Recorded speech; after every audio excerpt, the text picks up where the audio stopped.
¿Qué pasa por la mente de un cazador en Manhunt? Hoy analizaremos desde la psicología cómo las pandillas de este juego no son simples criminales. Desde los hoods hasta los babyfaces, cada grupo tiene sus propias características y rasgos que los llevan a actuar como lo hacen. Hay un factor común en todas las pandillas, algo que he mencionado ya montones de veces: trastorno antisocial de la personalidad. Y aunque ya lo he explicado varias veces, acá merita explicarlo un poco más, ya que básicamente todos acá tienen rasgos antisociales. Pero antes que todo, les recuerdo: antisocial no es lo mismo a ser tímido, introvertido ni asocial. Cada que alguien dice antisocial para describir a alguien que no le gusta salir con amigos, se muere un gatito. Salva un gatito y mejor usa la palabra asocial. Ahora que ya entiendes la diferencia, te explico qué es un antisocial. Es un patrón arraigado de desprecio por los derechos de otros y las reglas sociales que comienza en la adolescencia y persiste en la adultez. En este trastorno es donde encontramos los muy conocidos conceptos que ya son parte de la cultura popular: psicopatía y sociopatía, los cuales no son diagnósticos clínicos reales, pero sí patrones dentro de este trastorno. A grandes rasgos, una persona con trastorno antisocial de la personalidad debe presentar sí o sí un desprecio persistente por los derechos de los demás y al menos 3 cosas de lo siguiente: incumplimiento de normas sociales, como las leyes, engaño y manipulación constante, impulsividad sin considerar consecuencias, irritabilidad y agresividad, desprecio por la seguridad propia y ajena, irresponsabilidad persistente, falta de remordimiento, poca o nula empatía. En Manhunt, esto se traduce en una florida diversidad en diálogos y acciones. Es casi que la base de casi todos los personajes de Manhunt, excepto la periodista. Pero que compartan rasgos antisociales no los hace iguales. Como si el trastorno antisocial de la personalidad fuera un árbol y cada grupo una rama que crece en dirección distinta. Los Hoods son la primera pandilla que encontramos en Manhunt y representan el arquetipo de crimen callejero. Son un grupo desorganizado de matones sin ideología clara, cuya motivación no va más allá del dinero fácil. Su base de operaciones es Carcer Mark, un vecindario deteriorado que refleja la situación marginal en la que viven. Entornos así fomentan la creación de subculturas criminales. Cuando no hay oportunidades legítimas, el crimen se vuelve una alternativa real, a veces la única. Los Hoods son producto de su ambiente tanto como de sus elecciones. Starkweather los usa como carne de cañón porque sabe que son predecibles. No tienen identidad fuerte más allá de ser los malandros del vecindario peligroso de tu ciudad. Para mí, más allá de la violencia y causar daño, su motivación principal es el dinero. Aunque algunos mencionan llevarse trofeos como si fuera un logro laboral. Lo más llamativo es cómo normalizan la violencia. Conversan sobre sus vidas cotidianas mientras esperan para matar a Cash. Hablan de sus familias, si tienen problemas con la esposa, que se van a ir a tirar una borrachera después de este trabajo, etc. Un ejemplo de esto que me llamó mucho la atención es el siguiente: mi hijo logró llegar a las finales estatales. Y acá nos da a entender fácilmente que son padres de familia haciendo un trabajo sucio para salir adelante. Ese mismo señor también dice: le voy a decir a mis niños cómo suplicaste por piedad.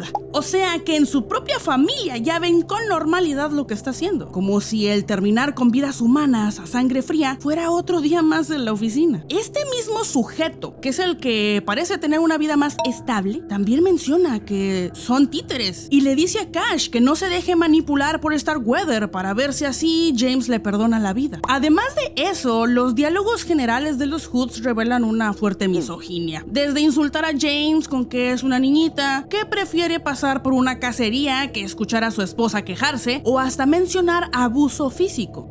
Todos, sin excepción, suplican por sus vidas cuando Cash los acorrala. Le dicen que tienen familia, hijos, que le darán dinero, que harán la vista gorda y no dirán que lo vieron, que podrían incluso ser su perro obediente con tal de dejarlos con vida.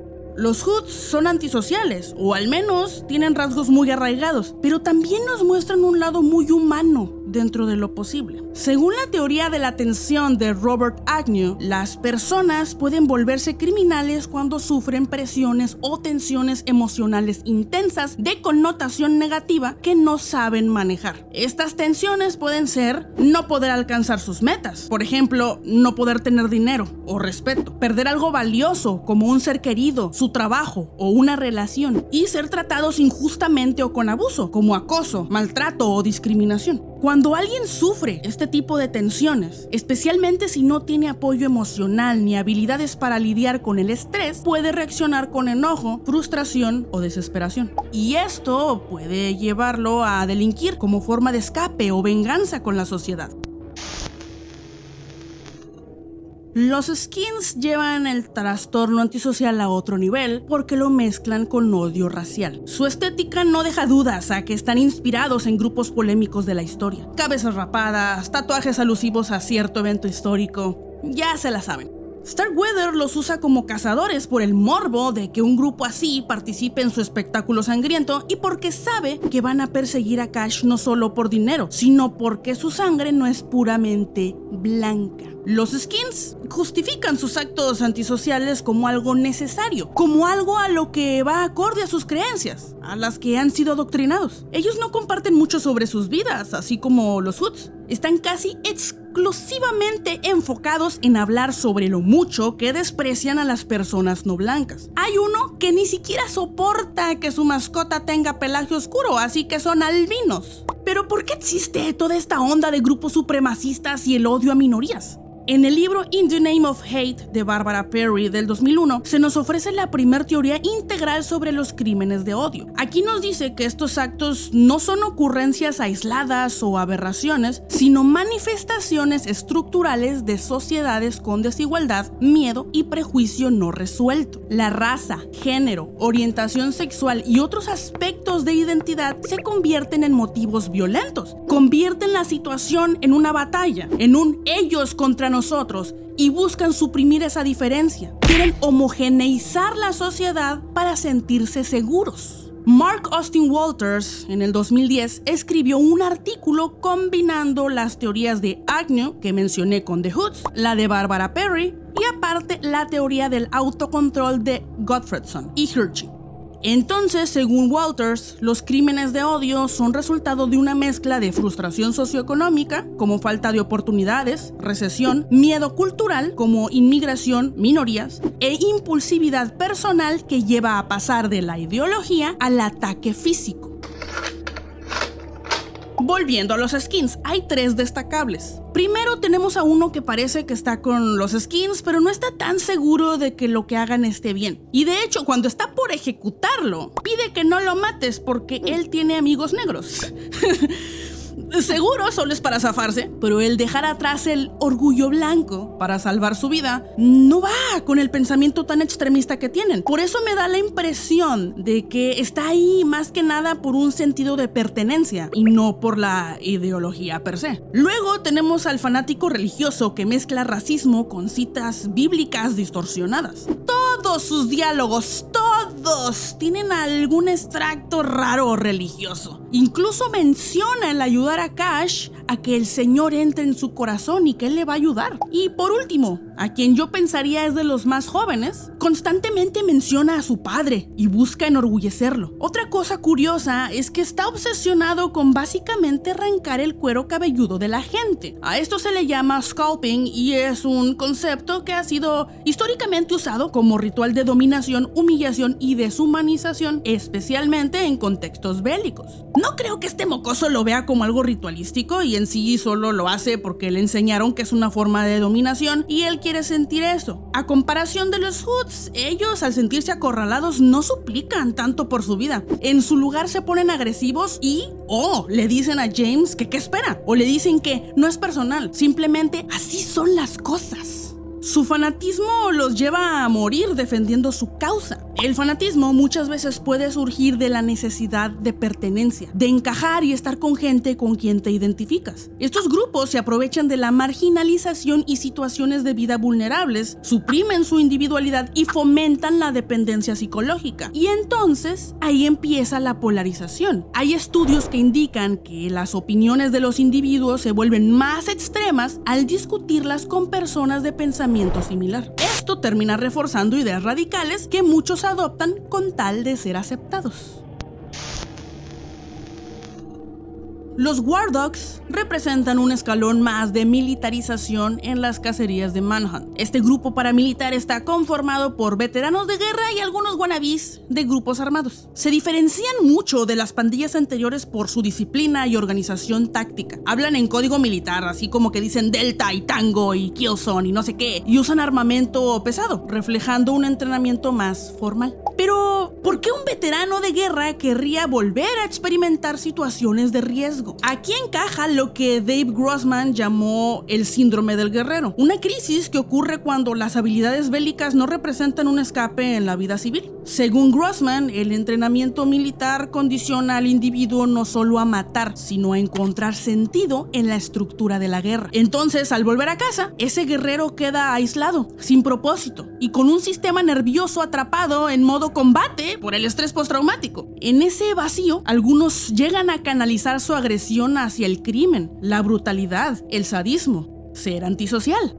Ramírez, el líder de los War Dogs, me parece un ejemplo claro de esto. Es un hombre que conserva la disciplina militar solo como fachada, pero que ha cruzado completamente la línea hacia el sadismo. Ramírez, más allá del beneficio económico, busca recrear la adrenalina de la guerra y someter a sus víctimas como si fueran enemigos de combate. No lidera un escuadrón, lidera la cacería, literalmente. Y ojo, Ramírez bien podría ya traer estos rasgos antisociales desde antes de la guerra, pero pues es algo que no nos consta. Vamos a ver algunos NPCs y diálogos que sobresalen de este grupo. Hay uno que menciona que después de dejar el ejército, un amigo lo invitó a este trabajo. Otro se hace llamar psicópata americano y también menciona que no hay nada de malo en obtener algo de entretenimiento de lo que están haciendo. También está este tipo con comentarios bastante fuertes sobre abuso físico por parte de sus padres y cómo él repetía esta misma conducta con su hermana que intentaba esconderse de él. Tiene hasta comentarios sobre abusar del cadáver de James. Hay algunos estudios que nos indican que hay una prevalencia más alta de comportamientos antisociales y narcisistas en estos ambientes. Imagino que este porcentaje será mucho más alto con los War Dogs, y al menos en los diálogos de los 6 miembros que hay, todos son antisociales sin problemas.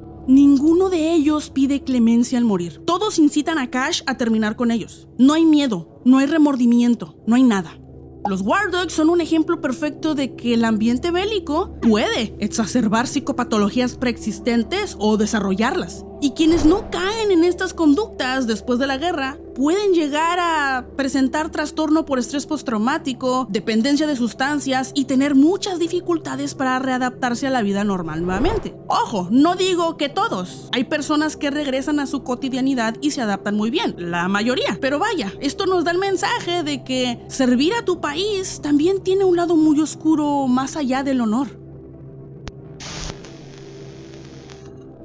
Los Innocents son una de las pandillas más perturbantes de Manhunt, aunque es una peculiar, porque Starkweather mezcló 2 grupos radicalmente diferentes bajo un mismo nombre. Por un lado están los Scullies, la facción principal. Para mí son como una caricatura de pandilleros latinos mezclados con satanismo. Llevan máscaras como de calaveras en la cara, con un comportamiento que raya en lo sectario, pero sin llegar a ser muy convincente. Todos menos uno aplican el Spanglish y pues ya, su personalidad tal cual es esa, ser mexicano y demostrar que son mexicanos hablando mocho all the time. Junto con los cerberos se me hacen los más chafas, la verdad. Y Starkweather también pensó lo mismo, porque agregó unos que sí dan muy mal rollo, los babyfaces. Estos sujetos llevan máscaras que imitan muñecas, y esto crea una disonancia visual muy incómoda, porque tienen cuerpos evidentemente adultos y luego ves la carilla y como que da cosa. Hay 2 miembros particularmente preocupantes. El primero tiene una forma de expresarse muy infantil. Para él todo es un juego. Cuando se encuentra con alguien que ya se fue con San Pedro, piensa que solo está durmiendo. así que tampoco comprende el concepto de muerte. Habla rápido, fluido, pero al mismo tiempo se nota que hay dificultades. He's sleeping. Wake up!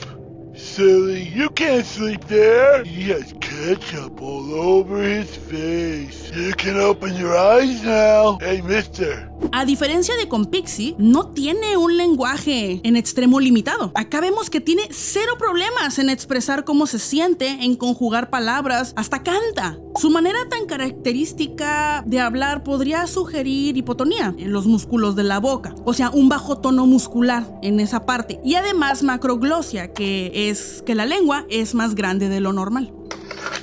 Y aquí se viene una teoría de mi parte, basada en solo lo que escuché, y para nada es un diagnóstico, porque nada en estos videos, presentes ni pasados ni futuros, son diagnósticos, son suposiciones nada más. Quizá este inocente no solo tiene discapacidad intelectual, sino más bien síndrome de Down, sin las atenciones adecuadas y probablemente víctima de negligencia severa. Y digo esto porque la hipotonía y la macroglosia ambas son recurrentes en el síndrome de Down. Como lleva máscara, no podemos observar si hay características faciales que ya conocemos de quienes tienen este síndrome. Ahora bien, como este es un NPC con las mismas físicas que los demás NPC, pues sus movimientos no muestran que tenga problemas motrices propios de la hipotonía. Pero pues todo es una especulación. Solo estoy poniendo sobre la mesa esta posibilidad para explicar a este personaje, ya que no pude evitar notar esta peculiaridad. Si realmente se tratara de alguien con síndrome de Down, estaríamos frente a una historia aún más oscura de explotación e invisibilización.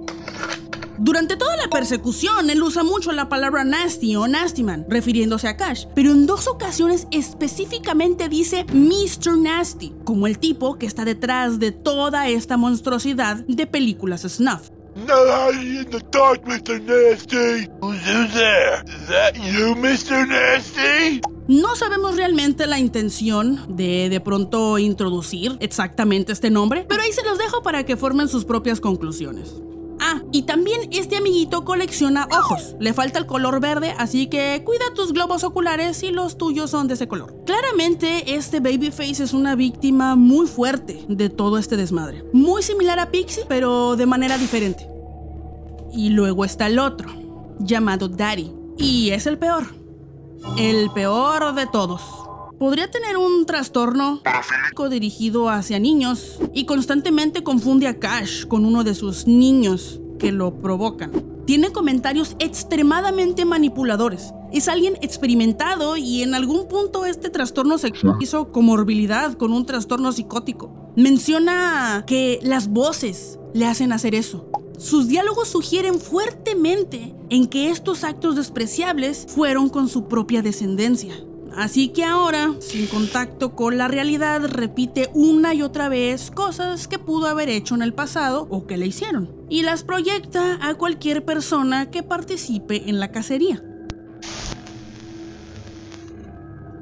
Los Smileys. De lejos, de las pandillas más llamativas y que generan más curiosidad y morbo. Y es entendible. Algo muy claro es que todos están presentando psicosis. La pérdida del contacto con la realidad. Los Smileys vienen del mismo lugar que Cash, Darkwoods Penitentiary. Este lugar no parece que incluya un hospital psiquiátrico, por lo que yo supongo simplemente no podían molestarse en acomodarlos en un lugar adecuado y los aventaron ahí. Según el manual del juego, los Smileys, a pesar de su comportamiento errático y sus constantes brotes psicóticos, son aún más efectivos que los Wardogs y tienen cierto nivel de organización. Esta parte es un poco difícil de creer. Simplemente la desorganización mental que tienen los Smileys es completamente incompatible con el ser una pandilla de crimen organizado funcional con un objetivo en común. El dinero ni siquiera ha de importarles. Están tan metidos en sus propios delirios que seguramente Starkweather se ahorra montañas de dinero. Entonces, si tienes un trastorno psicótico, ¿ya no puedes tener los mismos objetivos de un grupo? Varía mucho por el contexto, pero sí existe un trastorno en el que compartes la misma idea delirante, el trastorno psicótico compartido, en el que, como su nombre lo indica, se comparte una idea delirante entre personas. La verdad, este trastorno es muy raro y sucede en relaciones interpersonales ya muy fuertes, como en la pareja, en la familia o en la amistad. Este término no encaja exactamente bien con los smileys, pero me parece importante mencionarlo para que sepan que existe. Otra opción podría ser la enfermedad psicogénica de masas o también psicosis colectiva, que es cuando mucha gente se sugestiona tanto con una idea que se la creen, como por ejemplo cuando Orson Welles adaptó La Guerra de los Mundos y mucha gente se la creyó y estaba huyendo de sus casas llamando a la policía asustadísima por lo que había escuchado en el radio. Ninguna de estas opciones realmente resuena 100% con los smileys. ¿Por qué? Pues porque no tiene por qué. Es una pandilla más que se les ocurrió crear porque sonaba bien creepy el concepto. En el mismo manual del juego menciona que son la única pandilla que hace cosas post-mortem. Arrancar la carne, tallar huesos, sacar órganos y salpicar sangre como algo ritualístico. Su comportamiento revela pensamiento y habla desorganizado, algo que ocurre mucho en los trastornos psicóticos. ¿Qué es eso? Básicamente cuando las ideas no se conectan de manera lógica. Por ejemplo, uno de ellos dice, el señor brujo succionó todo el jugo de cabeza. En los trastornos psicóticos hay síntomas positivos, cosas que aparecen y no deberían, y negativos, cosas que desaparecen y deberían estar. Los smileys muestran más que nada los positivos, como alucinaciones y delirios. Un síntoma negativo sería que simplemente alguien ya no hablara nada o no se moviera nada. Ahora bien, esta pandilla estigmatiza un montón a los trastornos psicóticos porque da el mensaje de que si tienes uno de estos, eres peligroso. Y la realidad es que la gran mayoría de las personas con algún trastorno psicótico, como la esquizofrenia, no son violentas ni agresivas. Pero si llega a haber comorbilidad, o sea que haya presencia de más trastornos en la misma persona, los factores de riesgo aumentan mucho más. En este caso, si hay abuso de sustancias o algún trastorno antisocial de la personalidad, el riesgo de homicidio se multiplica por 8. Así que para que nuestros queridos smileys sean como son a este nivel tan pesado de violencia, estaríamos hablando de personas con un trastorno psicótico, trastorno antisocial y que aparte le estén entrando a las sustancias. Los miembros más sobresalientes de los smileys son, pues casi todos. Como el que tiene este delirio constante de haber perdido sus zapatos y es la razón por la cual está cazando a Cash, porque piensa que él ha hurtado sus zapatos y se disculpa con su madre por haberlos perdido. U otro que tiene alucinaciones olfativas de flores y en un punto da a entender que James es una flor y está perdiendo sus pétalos. Y luego el que se llama Fog, que cuando James ya lo tiene acorralado menciona que ha esperado por ese momento mucho tiempo y que está muy feliz. Y el que piensa que es el anfitrión de una fiesta. Su lenguaje es muy propio, muy formal y todo va alrededor de esta idea delirante de que está en una fiesta muy lujosa donde te invita a conocer a algunos asistentes de la fiesta, te habla de la comida, se queja, etc. Pero yo sé que todos ustedes querían que hablara de los smileys porque quieren saber qué pedo con Barry. Porque sí, es de los más interesantes de todos los NPCs que conforman las pandillas. Barry es especial. Sus diálogos nos cuentan una trágica historia y quizá nos sugieren hasta un trastorno disociativo de identidad. Y casi todo lo que dice es desde la perspectiva de la esposa. En estos diálogos vemos que había violencia doméstica. Please, Barry, stop! I love you! No, Barry, think of the kids! Think of the kids! I only ever wanted the best for you, for us. Why are you doing this? Please, Barry, calm down! It's the drink, Barry! Think about what you're doing!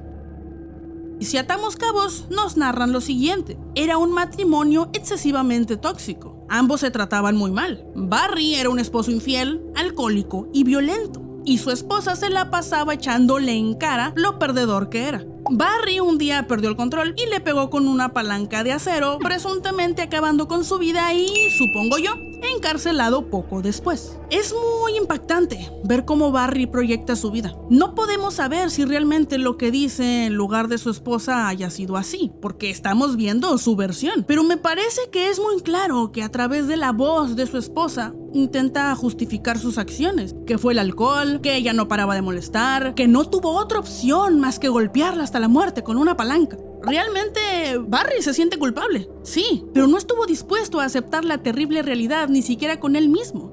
Así que en sus delirios continúa justificando lo injustificable.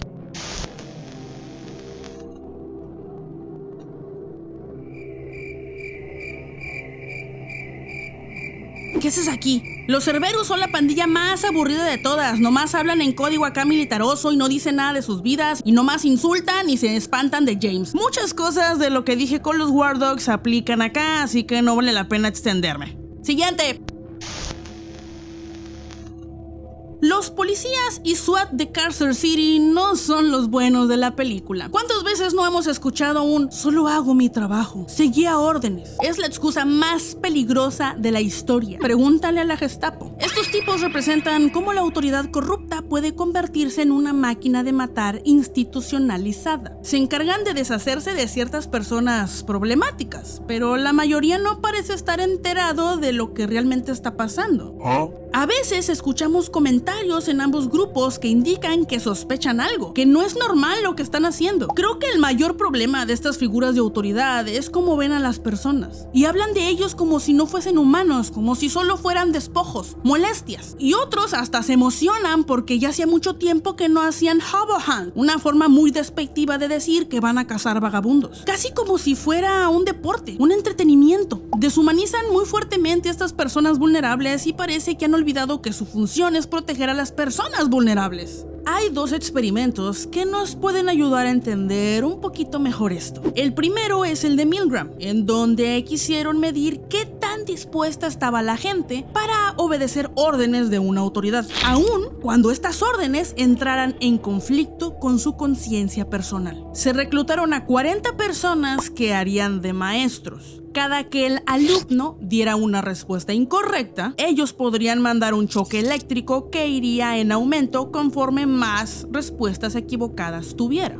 Los choques eléctricos no eran reales. Los participantes actuaban cada que recibían estos choques. El resultado fue que el 65% accedió, aunque con mucha incomodidad, a enviar hasta 450 voltios a los alumnos. Que ojito, a partir de los 50 voltios ya empieza a ser peligroso recibir choques eléctricos así. Nadie se negó a enviar choques eléctricos a los 300 voltios. Nivel en el que los participantes se les indicaba en que ya no mostraran signos de conciencia.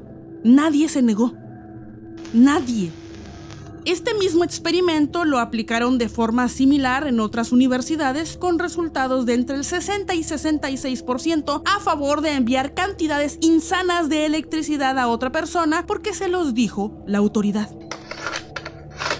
También está el experimento de la cárcel de Stanford, donde reclutaron a personas para formar parte de una cárcel ficticia. Agarraron a los más estables física y psicológicamente, o sea, les hicieron exámenes, no agarraron a cualquiera, y al azar dieron el papel de guardia a unos y presos a otros. La única indicación que le dieron a los guardias es que no podían usar violencia. Conforme pasaban los días, los guardias empezaron a hacerse más sádicos y a tratar peor a los presos. Las condiciones de la prisión se hicieron inhumanas y los presos empezaron a mostrar problemas emocionales agudos, huelgas de hambre y a organizar motines. Y no fue hasta que una persona externa entró a hacer entrevistas, vio todo el cagadero y les dijo a los que dirigían el experimento que eso estaba mal, que era moralmente incorrecto. Y ahí fue cuando se dieron cuenta que debían cancelar. Todos se insensibilizaron tanto, entraron tanto en su papel que nunca notaron lo moralmente incorrecto que estaba todo. Y ojo, estos dos experimentos fueron cuestionados mucho a nivel de ética, que no voy a entrar en detalles, pero vaya, también se cuestionan los métodos de estas cosas. En fin, esto pasa en muchas partes. Si la autoridad te lo dice, y peor aún, si la autoridad te presiona y te amenaza, sí puede ocurrir que nuestro juicio se nuble y se hagan cosas terribles en nombre de la obediencia. Y que además, si se pone a la gente en una posición de poder, su juicio también puede nublarse y aumentar conductas antisociales y agresivas tan solo por estar en esa posición de poder. Pero bueno, otra cosa que tienen bastante en común la policía de Carcer City y el SWAT es que tienen familias. Mencionan cosas de su vida cotidiana. Se quejan que lo sacaron de la cama, que añoran volver con sus esposas a dormir, que ya van varios turnos extra, que la novia se va a enojar porque le cancelará la cena de nuevo. Y también casi todos suplican por su vida. Mencionan a su familia, a sus hijos, su esposa que acaba de tener un bebé. Esta gente, como todos los cazadores que vemos en el juego, son personas. Pero si los comparamos con los demás, bueno, creo que son más normales y menos antisociales. Esto no le quita que estos tipos puedan torturar y deshacerse de la gente bajo el amparo de la ley. ¿Realmente son tan diferentes a las fuerzas de autoridad de nuestro mundo? Que hablando de diferencias con la vida real, quizá pienses que personajes como Pixie solo aparecen en juegos y películas de terror. Pues en este video de acá te explico a detalle de dónde viene su comportamiento. Nos vemos allá.